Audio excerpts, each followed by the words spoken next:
If you found this podcast, chances are you're a high achiever and you're successful. But now you're stuck and stressed, and you realize that everything you've created hasn't given you the fulfillment and the joy you thought it would. This is where we discuss the keys of high performance mindset and stepping into the next best version of yourself. Welcome to the Positive Persistence Podcast. Welcome back to another episode of the Positive Persistence Podcast, where we bring you stories to inspire you and strategies to help you tap into your potential and become your best self. Today, we're joined by a guest who bridges life and work through a fresh and sustainable approach to ambition. She's an executive and life work coach, speaker, facilitator, and founder of Sustainable Ambition. She empowers ambitious individuals and organizations to redefine success, achieve fulfillment, and thrive without burnout. She also hosts the Sustainable Ambition podcast and has enriched audiences as a guest lecturer at prestigious business schools, including Berkeley, Duke, and the University of San Francisco.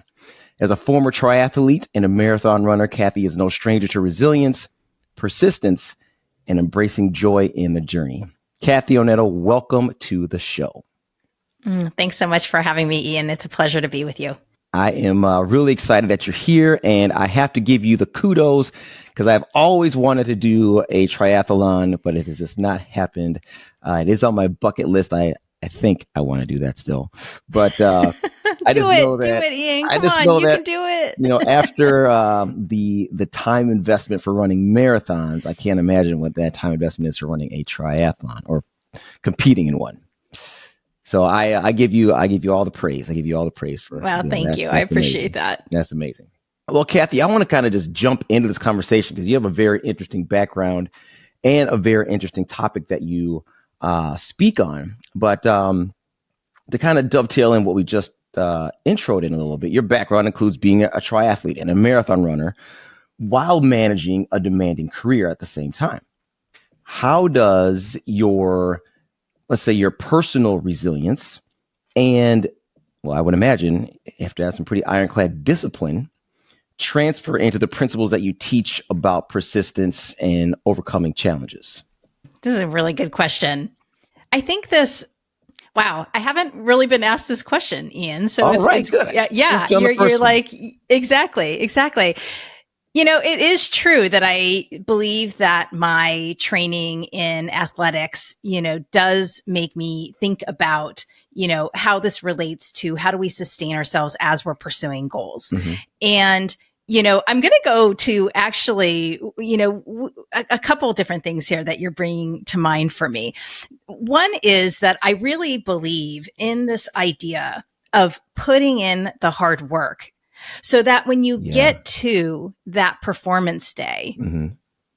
all the work is there. You've already done everything that you need in order to perform and to deliver on what you're trying to accomplish. So one of my mantras that I always used when I was doing any type of race was just let my body take me. Let your body take you. Let your body take you. So I wasn't worried on race day about whether or not what the results were going to be or how I was going to show up. Mm-hmm. I knew that I needed to prepare myself the best that I could in my training, all my prep, et cetera, so that I could just show up that day and see what happens. Now, you can't control everything. You can't control the environment. You can't control even what happens with your body, right? And how it chooses to show up that day. But what you can control is the effort and the preparation that you put in before you get there. So that's one thing that I think about when it comes to this idea of resilience and how that idea can be brought into the everyday. Where are we being thoughtful about putting in the hard work so that we're prepared for how we want to show up?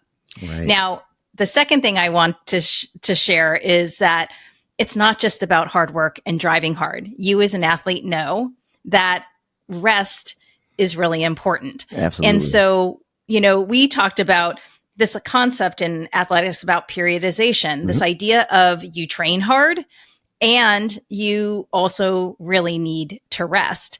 And this isn't necessarily an easy thing to do. Now, our bodies as humans naturally, we use energy we need to restore it. We forget about that restoration piece, and it goes beyond just restoring while we're sleeping. We really do need that rest. And yet we resist it. And so I think it's important to make sure we're really thoughtful about it, conscious about it, and that we plan for it. And I'll just mention, I like to share the story of Dina Castor, who, won the bronze medal in the marathon. I think it was in the Athens Olympics. And she really leaned into periodization as one of the things that allowed her to train and be resilient and be running marathons into her 40s. And she herself said, the training was the easy part. The hard part was the rest and restoration. Yeah. And so even as an athlete, you'd think it's like, woohoo, I put in all that hard work. I now get to rest. But even for her, investing in those things that would make her, resilient and increase her ability to perform was also hard. So it really does take conscientiousness, being conscious about it, planning, having some activities that are going to help you be restored over time. And I think what you're pointing to right there is it's a balance. It's a dance, if you will, between pushing hard and knowing when to take the time to recover. And I think that's so difficult for us to do in this day and age when it's all about drive, hard. You have to grind, you have to work, in order to be able to be successful. And, in your book, you advocate for its title, Sustainable Ambition, right? Redefining life and work, like for a greater balance and satisfaction in life in general. So I have to ask, in the content in your book, you talk about this. And now how can individuals, especially those striving through adversity that are trying to come back from a setback or who feel that in order for me to get ahead, I have to be grinding 24/7, 365. How do they start applying this framework of sustainable ambition to create that meaningful change that they're looking for in their life? Thank you for this question. Yeah. I mean, one of the things, let me just go ahead and frame my method that I talk about in the book, because I think that that's how I'll answer that question. And so my invitation in the book is for us to become more conscious about how we're being ambitious and to manage our ambitions wisely by aligning the right ambitions at the right time with the right effort. Now, I should also say, when I say right, it doesn't mean there's a right or wrong. Or perhaps there is a wrong, because someone has challenged me on this. But what I mean by it's wrong is when it's not right for you. Yeah. So when I talk about right, it's really about the Goldilocks kind of right. What is right for you? And so how this can apply in terms of what you're sharing is, right ambition is really about how do I motivate my effort? And is that almost like clean effort, if you will? I've never used that term, but that's what's coming to mind as we're talking right now. And what I mean by that is like, am I naturally motivated by what I'm pursuing? How am I connected to my goals, to my ambitions? So I actually am like truly energized by it. It's not a slug because I'm doing it because I should, but it's okay. I understand how this goal and ambition connects to who I am, what I want for myself, my values, what I love to do. And it might not check the box on all the motivators that I have in my book, but it checks the box on some of those, right? You understand why this is important to you. The second is, okay, at this time, how does what you're pursuing, really matter to you? And why is it important to you? And are you focused on the right things? And so, I never want to tell anybody, don't live big, right? If you have big ambitions, go for it. My hope is that you just also are putting in place the structures to sustain you through that. But oftentimes for many of us, it does take choice. It does, we do have finite time and energy. And so are you clear on what really matters for you now? And are you focused on where you want to put that time and energy? And sometimes we do have to make our worlds small in order to really accomplish what we want to accomplish without, putting at risk some of these things, in particular, important relationships in our lives. without putting certain things at risk, right? That are really going to contribute to our long-term, short-term and long-term fulfillment and happiness. And then right effort is really getting clear about, okay, am I being discerning about where I'm putting in the effort? And then again, getting back to that resilience side that we talked about, do I have a sustaining plan so I understand how I'm going to sustain myself through that? So I think that's some of the ways that I would talk about how we can, as we're pursuing our goals, as we're trying to stay persistent and, pursue what we want for ourselves, that we can make it sustainable. What would you say to individuals who, I'll just use my own example of my own life of being in a space, in a time, in a profession or job that I wasn't happy in, that wasn't fulfilling, that I was just doing because I had to survive, basically. But my ambitions were somewhere else, right? Like I wanted to change my trajectory in life because I won't get into my story too much, but because of something that happened in my life, my life trajectory changed. And I was burning the candle at both ends of doing my job A, but chasing my passion in some other realm. With that tug of war between like personal aspirations and professional demands, what strategies from your framework and philosophy could help someone strike, I guess, kind of the right balance between mentally and emotionally healthy so they can sustain themselves as they're chasing their dream?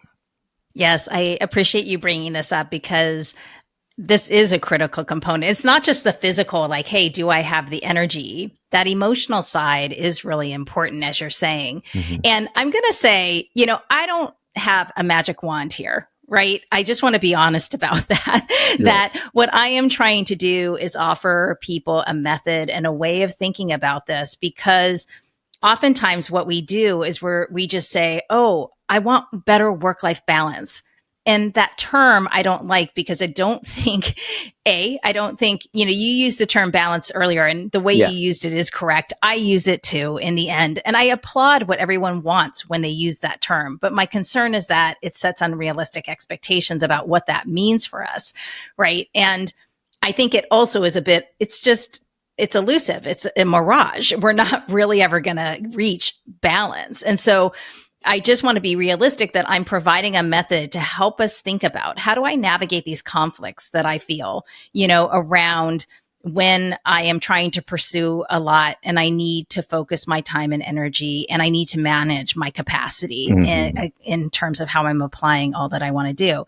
And so I'll go back to, I think that some of the things that you talked about in terms of that, like on that emotional side, I think what can really help is to remind yourself that job. I wrote down, you kind of often have like, we might just think about it as like, I have this job. Mm-hmm. I don't love it, but it serves a purpose. And again, I'll go back to how can we get connected to that job so that we recognize why we're putting in the effort there. How does it serve you in terms of how it's fulfilling what your vision is for yourself and where you're trying to go, right? Mm-hmm. So you can find some motivation or role within it.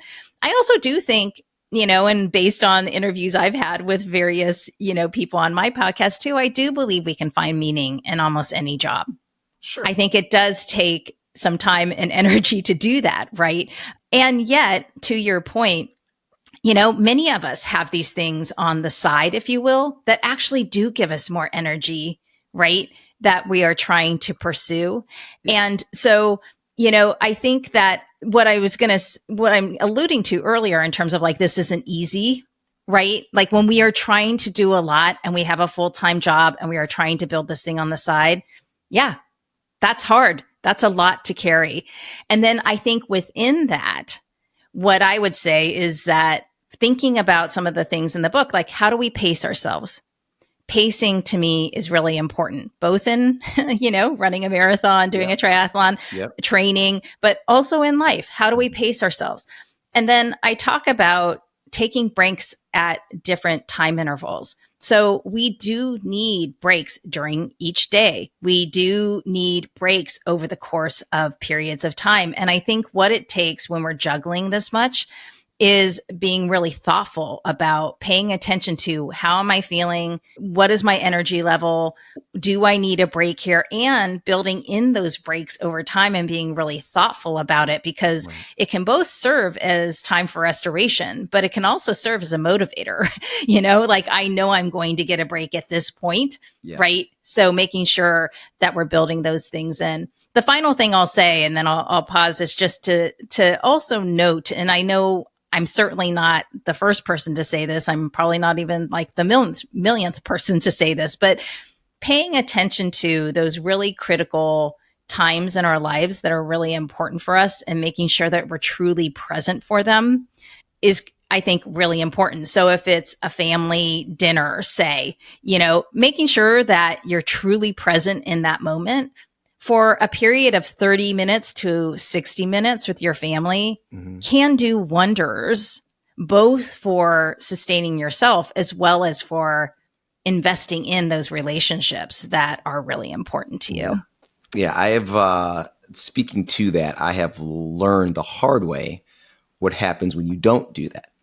And you are too focused in your professional career, in building something. And as you had mentioned before, you don't take the time to pay attention to those personal relationships that mean so much.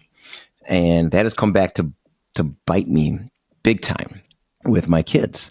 And as you used the phrase juggling, when I was juggling all of these things as I was trying to run a business, build a business, I felt like I was surviving, but not thriving, right? And this is something that you emphasize in your book as well, is you emphasize thriving in both life and work rather than just surviving.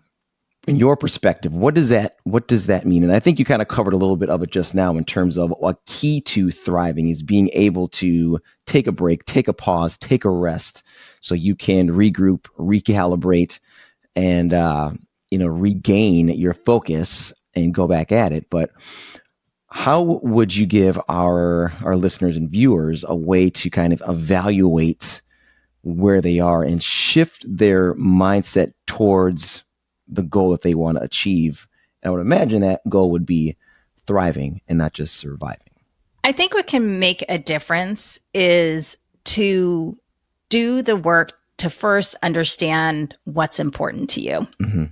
And so it's why I start the book with Right Ambition. And, for better or worse, the book starts that way because, what do you want? And what do you want for yourself? And do you know yourself well enough yet, to kind of frame that? And even when you do know yourself well, those are not easy questions.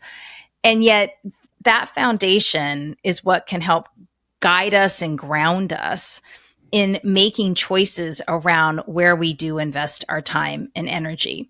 And so instead of feeling like we have to do it all and not feeling grounded and making those choices, understanding what truly motivates us and what matters to us, what's meaningful to us, can help us then focus our time and energy in making certain choices. And so I think first understanding what matters can then also help us sharpen how we show up day to day. And so what I mean by that, like in our culture, there are a lot of ideal norms that get expressed and get demonstrated to us. What does an ideal parent look like? Which, by the way, all of these ideal norms, ideal parent, ideal worker, I've now started to talk about the ideal pet parent because I'm hearing all these pet owners, and I used to work in that category, like talk about like these expectations of how we need to show up. They just keep increasing. And so I think what can be helpful here can be, okay, well, what do I value, for example, as a parent? And if this is what I value as a parent, what are the behaviors and attitudes and ways that I express being that ideal parent from my perspective? What's important to me? And then how can that help me make choices about how I show up, say, with my children? And I think that that can help from a standpoint of, you talked about the emotional side before. We spend a lot of energy, many people around our ambitions, our goals, in angst. I do it too, and that's a lot of wasted energy instead of being frustrated, concerned about like, am I meeting all these different expectations of me? Can I actually be like, oh, I can be a little bit more at peace and not waste that energy because I am aligned to where I'm putting my time and energy. And I know that that's how, that's what's important to me. I'm aligned with really what I want for myself. It's time to ask yourself, when was the last time you prioritized you? Did you know that research shows that nearly 85% of high performers struggle to maintain a performance mindset while juggling the demands of work and personal life? Those who actively prioritize their performance mindset and personal growth are 30% more likely to achieve their goals in business and life. If you're feeling crippling stress and anxiety, or if you're feeling guilty when you take a moment for yourself, or if you're stuck in the grind and feeling burnt out, you're not alone. Many of us yearn for more, but struggle with the fear of being judged or feeling selfish. And you want to step into the next best version of yourself.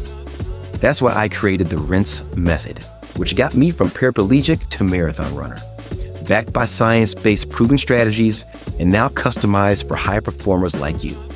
If you're stuck and stressed and want clear steps that you can implement today to move forward, make sure you visit thepositivepersistence.com to download our free Rinse PDF. Yeah, I think alignment is such an important word. And I think that word gets used a lot these days, and for good reason. And I think that when you are aligned, and it kind of goes back to when you talk about having the things that you feel are important or the most important for you, as you said, the Goldilocks fit for you, you find that alignment. And your sustainable ambition and positive persistence have a lot of things in common in terms of once you are locked in on what's your goal, what's your focus, what's your passion, it is a lot, we'll say, quote unquote, easier to do the things that you need to do to move yourself in the right direction. It's a lot easier to show up as the person that you want to be as you are becoming that person, because you're taking those actions that are aligned with your passion. Now, for individuals who are, we'll say, stuck, right? And they are looking to come back from a setback, which a lot of our listeners and viewers who follow this show are in that spot. They're stuck in their current challenge. What would you say are some simple but impactful practices that you would recommend on cultivating that resilience on both a professional and a personal level to be able to have that sustained ambition towards whatever their goal they're looking to achieve? I think the first place I'd start with that, and I know this might sound, I'm not quite sure the right word to use for it, but I could see people rolling their eyes at this. Forgive me for that. But I do think working on mindset here can be helpful. Mm-hmm. And so, there's a quote by Oprah that goes something to the effect of, there is no such thing as failure. It's just life pushing you in a different direction. Mm-hmm. Right. And so I do believe that as we pursue our ambitions, we are also learning about ourselves along the way. And I believe that ambitions follow both, a creative cycle as well as a natural growth cycle. And so we do learn along the way. And so sometimes those setbacks or feeling stuck can sometimes feel as if we've failed. And yet oftentimes that sense of disappointment or not getting to where we expected can also be thought of as learning and also a new possibility. And so the invitation that I have within that in the shift in mindset is not to minimize what we're feeling. Right. It's to actually, okay, what can I learn from what I'm feeling? And what did I learn from that experience? And what is that telling me about both myself or my situation that can help me redefine where I'm standing now and start to look forward again and say, okay, now where do I go from here?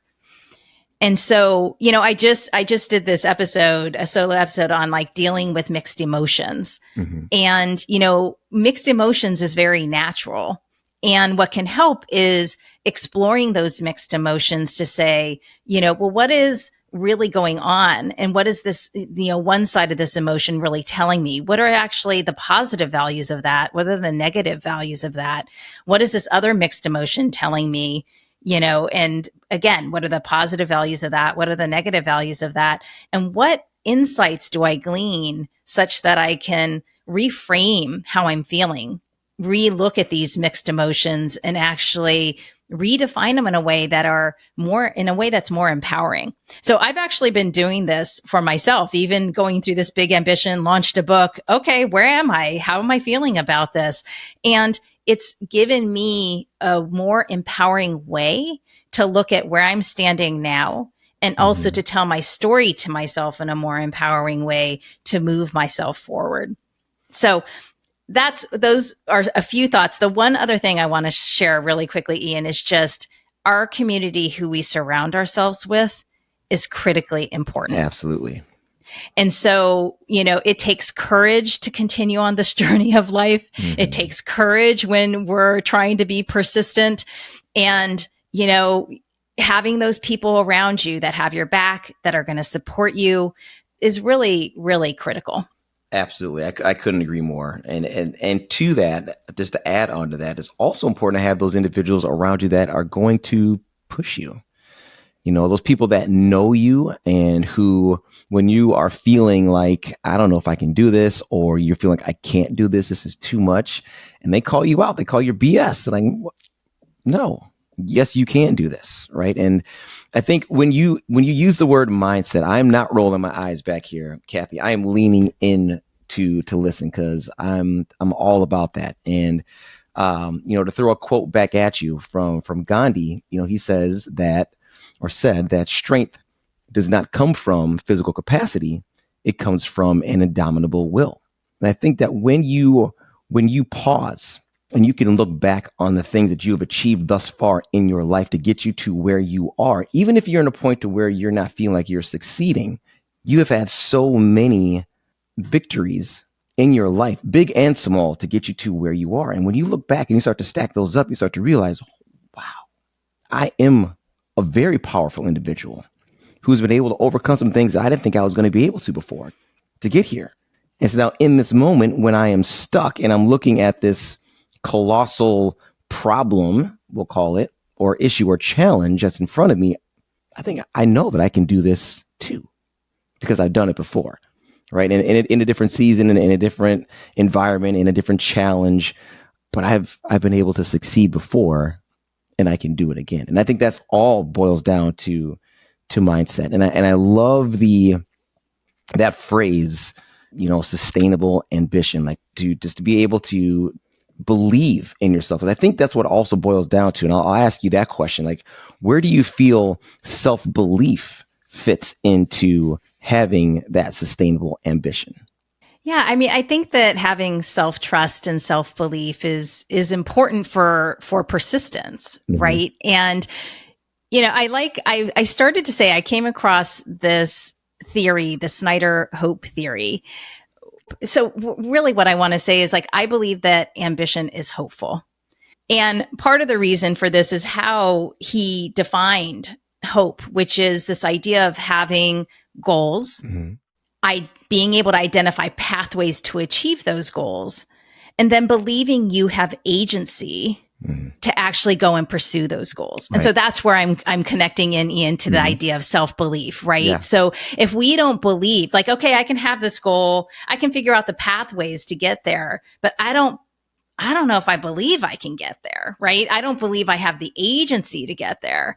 Then, like, hope can wither, right? Absolutely. And so I think having that self-belief is really important. I want to go back to what you just said too, around having people around you, because expectations are an interesting thing. Expectations, most everything has a pro and a con, or I shouldn't say a pro and a con, meaning can be positives to it and negatives to it. And so expectations, right, can also, expectations that aren't motivating to you can be, they can be defeating. Can be challenging. Yeah. They can be defeating, right? Mm-hmm. But to your point, having somebody who says, I believe in you. I expect great things from you, Ian. Yeah. Like you're like, oh, really? I matter. I can actually contribute. I can make a big impact. I can actually achieve that. Yeah. We do need those people who champion us in that way. And we need to see it for ourselves as well. Yeah, you're right. That is so huge when you actually can set the standard for someone else. And what I mean by that is that you are basically letting them borrow your belief in them until they're able to fill that void with their own self-belief.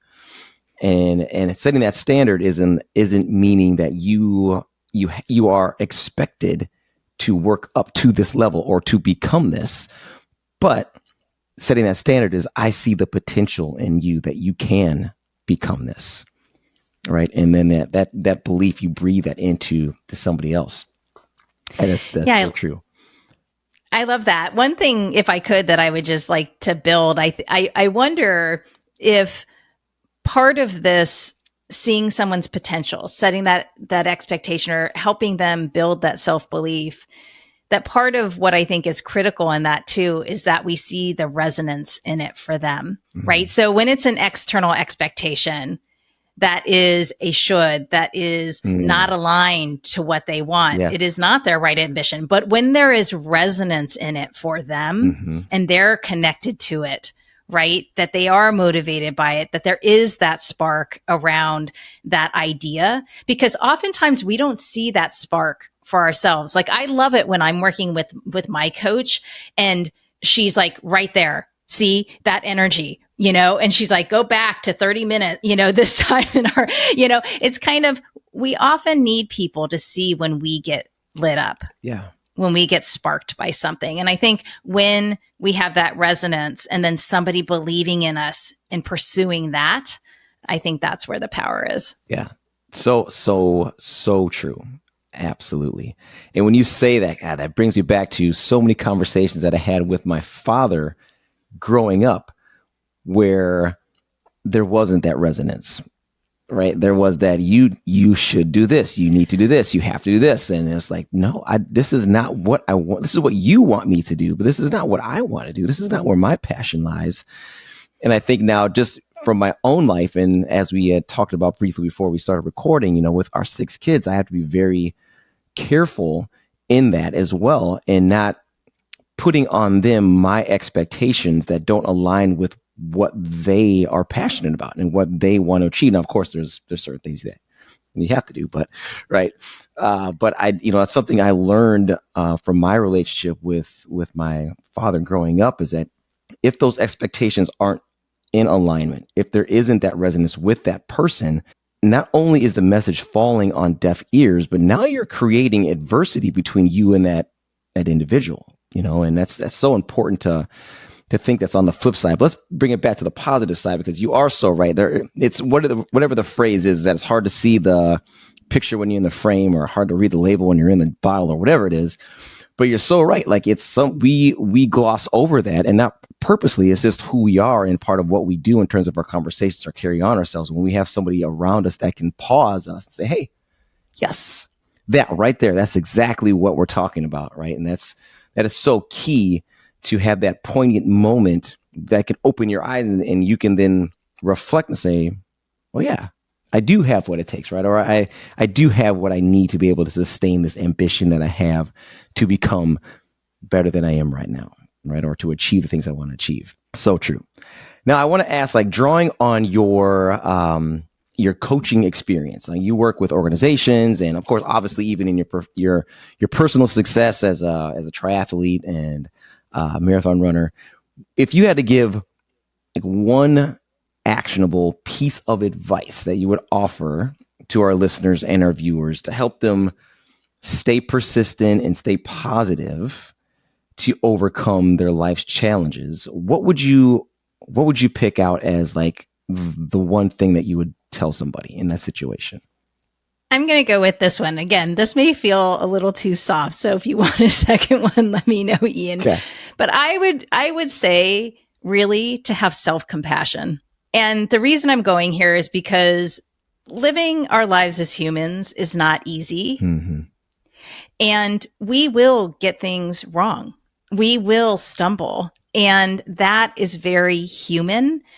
And I think instead of beating ourselves up in those moments, how can we, again, it goes back to that idea of how can we take that as learning and just have some self-compassion for ourselves and give ourselves grace and be generous with ourselves and, pick ourselves back up and say, okay, where do I go from here? And honestly, it's something we have to do probably on a daily, if not weekly basis, right? Where we won't get it right. Why? Because we're human. It's just a very honest thing. So that is one thing, because again, we can spend a lot of time and energy kicking ourselves. It can really be wasted energy. Absolutely. And I think as we are in this age of comparison all the time, especially with social media, and how do we get ourselves out of that comparison cycle, if you will, so we don't find ourselves being so hard on ourselves and being able to actually grow some self-compassion for ourselves, and when we're maybe not where we want to be in our journey, or we're not making the progress fast enough for ourselves, that we can realize that that's okay, and we don't need to be kicking ourselves because of that. I'm going to suggest the practice of self-affirmation. And again, might sound corny, but research demonstrates that it works. And I think that where I'd point people around self-affirmation is to say things like, I appreciate myself as a leader, a parent, a friend, whatever, who I'm being in pursuit of this ambition and goal. For these reasons, 3 attributes. What do you love about yourself, right? In terms of who you are being. Yeah. And recognize yourself for those things. I am a great leader because I'm compassionate. I listen to my team and I, get in the trenches with them. I appreciate that I am showing up that way for my team, for my employees, like acknowledging yourself for what you are doing. You can also say, I want to acknowledge myself for how I am showing up in alignment with my personal values. Here is how I am operating in alignment with those values. And I think what's helpful about this is it's acknowledging yourself, but it's also reaffirming, how do you want to show up? It's reminding yourself, right, of this. Yes. And I think the other self-affirmation that I would bring back too is, to your point about progress, is to actually pause and to acknowledge yourself for what progress you have made. So research also shows that, us making progress on our goals is one of the top ways that we can motivate ourselves. And so step back, look, see. You might be feeling like you haven't made as much progress as you would like. And yet oftentimes we have made way more progress than we realize. Also, we also don't recognize that reaching our goals, reaching our ambitions are usually, borrowing from Dory Clark in her book, The Long Game, it is a long game. And we often underestimate how long it takes to actually achieve what we are set out to achieve. And so acknowledging ourselves for the progress we have made, the fact that we have shown up, the fact that we have continued to put in the work, can be really powerful as well. So true. And I think that what you said in terms of remembering the things that we've done and remembering all the work that we've put in is so important. And at the same time, acknowledging the fact that the goal that you have, the dream that you have, or the success that you want to achieve is a long game, right? It's not going to happen overnight. And you have to also acknowledge that there are going to be times in that journey where things aren't going to go right. And you should actually expect that, right? Like that's life, right? And having the skills to be able to accept that and bounce back from that. And at the same time, still expecting to win, even though you know that there's going to be obstacles that in your way. I think that is definitely a part of having that sustainable persistence, if you will, that we both have talked about today. Well, Kathy, I want to give our listeners and our viewers more opportunities to find out more about you and your speaking and your coaching, where to buy your book, Sustainable Ambition. Where can they do all of those things? Yes, well, they can find everything at sustainableambition.com. They can find my podcast on all the podcast players. You can buy my book on all the different bookstores, and people can also connect with me on LinkedIn. Awesome. Well, I want to thank you so much for joining us today on our episode. And I want to thank our listeners and viewers, as always, for tuning in. And we'll wrap this up as we always do, to remember to stay positive, stay persistent, and remember that mindset is everything. And we'll see you next time. Thank you for tuning in and being part of the Positive Persistence family. We're having a great time creating this content, and we truly hope it inspires you to embrace positivity and persistence in your own journey. If this podcast episode inspired you or entertained you, scroll down, hit those stars, and leave a comment or two. Your 5-star reviews and shares encourage us and help us grow the show. So until next time, stay positive, stay persistent, and remember, mindset is everything.